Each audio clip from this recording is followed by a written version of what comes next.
She's also a wonderful singer, and if you'd like to share anything else before you start. Just thank you so much for inviting me. It's a real honor to be here. So I just wanted to start by saying I am an English teacher, but I never wanted to be a teacher. My mother was a teacher, my sister was a teacher, all of their friends were teachers, and so growing up, that was the last thing I had on my mind. So you may be wondering, how did I end up being a teacher? Well, a lot of it had to do with being the mother of 3 boys and watching them struggle with the education system and how it doesn't always accommodate how boys develop. So many of you maybe or have seen the phenomenon of the homework that gets lost in the bottom of the backpack, or the son I had who liked to spend some of his high school classes skateboarding and then would get home and erase the voicemails from school before I could find them. Or just not doing anything except what really interested them. And so when I became a teacher, one of the things I really wanted to do was to understand how kids develop. And that's why, even though I could have gone into private school teaching without getting a credential, I went back to school and took the psychology courses and did the work to really try to understand teens. And some of the things that I've learned about how to work with teenagers follow with some basic lessons.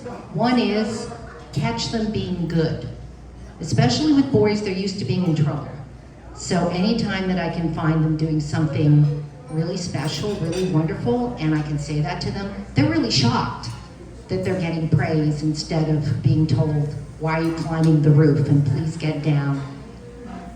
The second thing is to admit when I'm wrong. So one of the things I really want to do for the students that I teach is to model the behavior I want from them. And I want them to admit when they've made a mistake and take responsibility for it. So if I make a mistake, it's like, I'm human, I'm fallible, I messed up. And finally, a phrase that I've stricken from my vocabulary is, when I was your age.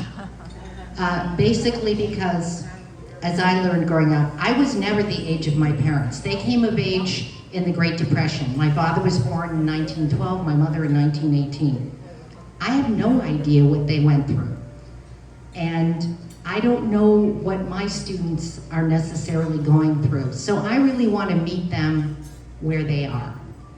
So I just want to tell you a really quick story about one young man. His name is Zan, and he has dyslexia.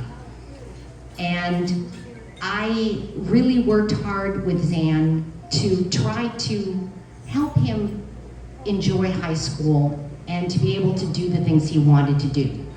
Zan's dad really wanted him to get into a good school, and the way he saw that was for him to become a sailor, to join the sailing club. Zan wanted to do theater. You can imagine how his dad felt about that. So there I was trying to find a compromise and figure out a way for him to follow his dreams and still keep Dad happy. When he was a junior, for some personal reasons, I had to leave his school in the middle of the year, and I cried buckets. It was really hard. And shortly after that, I got a letter from Zan, which I would like to share with you. So he wrote, "Dear Ms. Wahl, or Dr. Wahl if you prefer, over the past 3 years, I have been so fortunate to have you as my advisor and teacher. Remember our first advisory meeting? I was frightened beyond belief at coming to a new school and having to make new friends, but you helped me feel like everything would turn out all right. You turned what could have been one of the most challenging chapters in my relatively young life into something that didn't seem all that difficult. In the beginning of our advisory, there was a distance between all of us kids, and with your leadership, we have become good friends. I found advisory as a place to ground myself in my otherwise hectic life, and it is because of your good nature and hard work.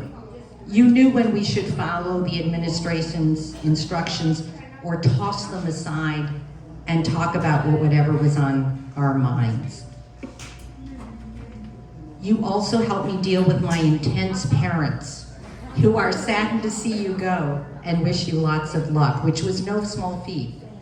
Your advice was always sound, and as a result of your helping me, I've been able to shape my time in high school as I wanted. People say that they have teachers who have changed their life, and I never really got what they meant until I fell into your advisory. I still have trouble reading that sentence without tearing up. You were that teacher for me. So I have to say tonight that whatever degrees I've attained, whatever accolades I've gotten from other teachers and from administrators, nothing means more to me than this letter. And when people ask me, what are teens like today? All I can say is they are amazing, they are smart, and please take the time to get to know some of them because it's well worth it. Thank you.